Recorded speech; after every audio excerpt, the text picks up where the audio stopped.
किशोर ने सीजेपी का समर्थन करते हुए कहा है कि अगर कॉकरोच जनता पार्टी बिहार में आती है तो वो उसका स्वागत करेंगे। जनसुराज के सूत्रधार प्रशांत किशोर ने एक प्रेस कॉन्फ्रेंस में कहा कि धर्मेंद्र प्रधान का इस्तीफा अभी बस एक शुरुआत है, ये चीजें आगे चलकर और भी बड़ा रूप लेने वाली हैं। जनसुराज पार्टी के सूत्रधार प्रशांत किशोर ने कहा है कि अगर सीजेपी यानी कॉकरोच जनता पार्टी बिहार में आती है तो वो उनका स्वागत करेंगे। रविवार को पटना में आयोजित एक प्रेस कॉन्फ्रेंस में प्रशांत किशोर ने कहा कि भारत का हर वो व्यक्ति जो सरकार के लोकतांत्रिक व्यवहार और कामकाज को चुनौती देना चाहता है, उसके हर कदम पर हम उसके साथ खड़े रहेंगे।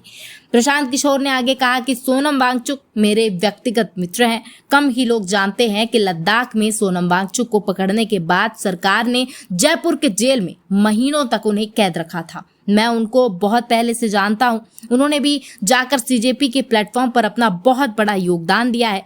ये पार्टी की बात नहीं है। लोगों ने देखा है कि अगर जनता खड़ी हो जाए तो सत्ता में बैठे बड़े से बड़े लोगों को झुकना पड़ सकता है। अगर सीजेपी के लोग यहाँ आते हैं और छात्रों के साथ मिलजुल कर उनके मुद्दों पर काम करते हैं तो हम उनका स्वागत करेंगे। इसके बाद प्रशांत ने धर्मेंद्र प्रधान के इस्तीफे के मुद्दे पर कहा कि ये तो बस एक शुरुआत है। लोगों के दबाव में जवाबदेही की शुरुआत हुई है। इस देश में विपक्षी पार्टी भले ही कमजोर हो सकती है, लेकिन विपक्ष कभी कमजोर नहीं हो सकता है।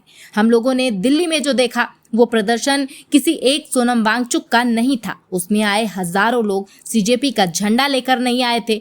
वो सामान्य युवा थे जो हर रोज हो रहे पेपर लीक, बेरोजगारी और भ्रष्ट व्यवस्था से परेशान हो चुके थे। प्रशांत किशोर ने कहा कि छात्र किसी एक नेता के लिए नहीं आए थे, बल्कि वो अपने बेहतर भविष्य के लिए एकजुट हुए थे। इसका यही परिणाम हुआ कि धर्मेंद्र प्रधान को जाना पड़ा। ये तो बस अभी एक शुरुआत है, ये आगे चलकर अभी रुकने वाला नहीं है। प्रशांत किशोर ने कहा कि शिक्षा व्यवस्था में सुधार तब तक नहीं होगा जब तक शिक्षा सरकार की प्राथमिकता नहीं बन जाती है। इस वक्त सरकार की एक ही प्राथमिकता है कि जो शिक्षा व्यवस्था है उसमें संघ की विचारधारा से जुड़े लोगों का प्रभुत्व बढ़े और उनकी भागीदारी बढ़े। जो शिक्षा मंत्री थे उनके रहते ये पेपर लीक हुआ है। छात्रों की मांग थी, जिसके बाद उनको अपना इस्तीफा आखिरकार देना पड़ा। नए शिक्षा मंत्री से यही उम्मीद है कि वो कदाचार मुक्त शिक्षा व्यवस्था बनाएंगे।